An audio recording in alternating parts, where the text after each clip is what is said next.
This is my pre-reading vlog for Why Be Happy When You Could Be Normal by Jeanette Winterson, which is the book that our group chose for our summer reading assignment. I particularly gravitated towards the book because most of my friends are from the LGBTQ plus community. As someone who's an outsider trying to be as supportive as I can, I thought this book might be able to help me see through the first-hand account of someone who experienced the struggle and turmoil of finding out their sexuality, kind of what my friends might be going through in their lives. I anticipate the book will be focusing a lot about religious conflict and different opinions between the protagonist and her parents, and I am excited for our meetings to see the different points of view brought by the group members. Since we are all from varying backgrounds, I think we are going to have a lot of good discussions about the morality in the story. So I'm definitely excited to see what deep topics come from those conversations. It is almost midnight and I'm about to start reading the book Why Be Happy When You Can Be Normal by Jeanette Winterson. Luckily, Edwin and Kylee let me into their group after one of my group members had to move away. I didn't get to read much about the book. All I remember was a presentation before we went to summer break. And I'm actually really excited to start reading about how Jeanette's younger life kind of shaped her type of writing style and what she had to go through, especially with her sexuality, which I know comes into a little bit of play in the book. I'm excited to meet with Kylee and Edwin throughout the summer because they're both very smart and they know how to create discussion questions and really talk about something. Edwin and I had an English class together and those discussions were very helpful. So I'm excited to start reading it, yeah.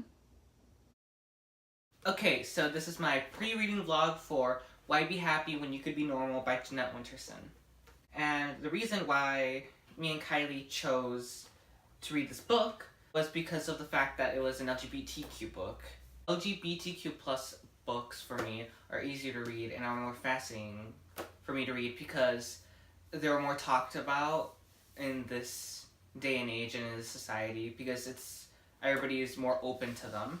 I think the book's going to be mainly about her exploring her sexuality and how society's going to deem her to be unworthy or unfit to do certain types of things and how she's going to struggle with life choices. I'm excited to meet with Kylee and now Madison since she joined our group.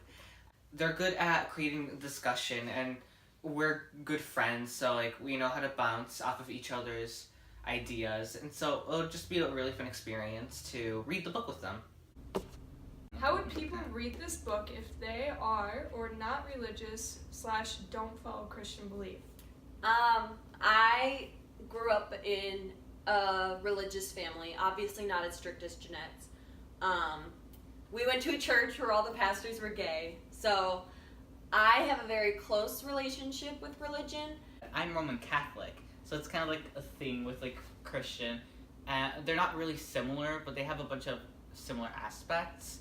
And so it's easier for me since I also do have a close relationship with religion. I grew up on it. So it was easy for me to read past the parts.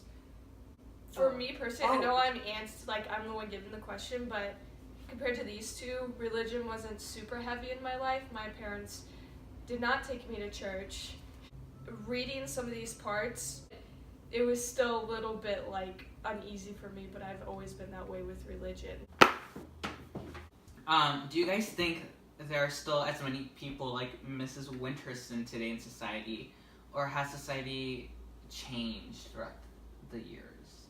There's a lot of things that Mrs. Winterson was. Yes, she was homophobic and she didn't support Jeanette. She was also, in my opinion, very abusive in multiple different ways. But luckily, we have authors these days who are willing to open up about their stories and provide books such as this for us to learn from and to understand.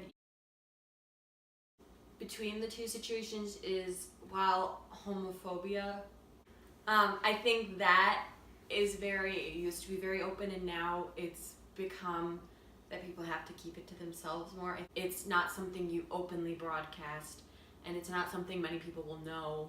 We won't be able to see if it changes because the numbers won't, you don't have any numbers to go off of, so you don't know if it's gotten worse or better or if it's just stayed the same.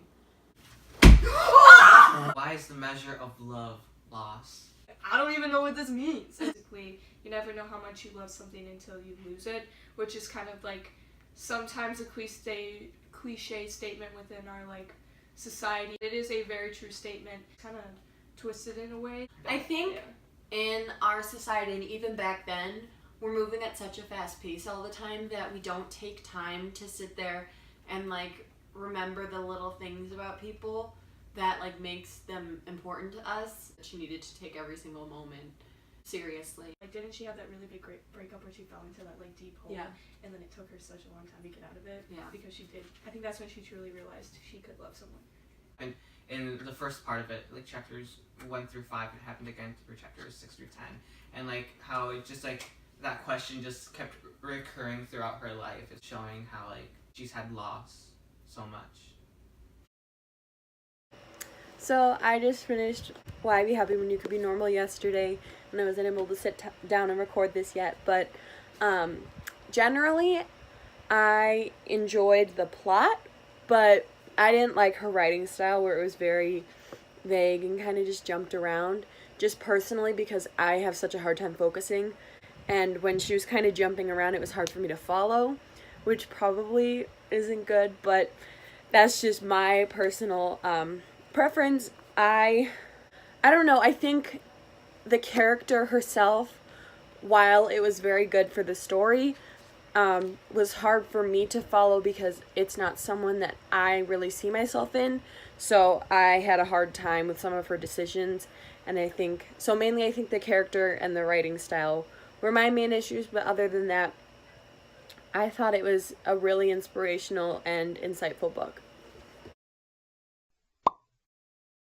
So I just finished reading the book. It is 4 a.m, and honestly, I really enjoyed it. I'll give it an 8 out of 10. It was a very good read. Specifically, I liked more towards the ending of the book, and honestly, probably had some of the best quotes I've read in a long time. For my previous guesses on what the book was going to be like, I was right with her childhood being heavily involved and her sexuality and how it kind of formed her writing. But honestly, I was not expecting it to be that heartwarming, and I definitely wasn't expecting to like it as much as I did. So it was kind of difficult to read through it because, yes, the writing style was good, and she jumped around a lot, which kept me interested. Her, not really aggression, but some of the things she talked about in the light in which she talked about them was kind of difficult for me to read. I would definitely suggest this book after reading it. This is the post-reading vlog by Jeanette Winterson, the queen herself. It was very fascinating to see how somebody else lived, and I kind of had an expectation to the book because of Simon versus the Homo sapiens agenda. I thought it would be a little bit more like that. The hardest part for me to read was when she was locked out of her home, or like locked in the coal cellar part of her house, and she was just locked there, and she used that time to use her imagination. I find that to be so inspiring because she was such in a low place. The part that took me so long to read was chapter 2 specifically. I was wrong in how I expected the book to be because of today's society where everything's more accepting. In general, I really love the book, and yeah.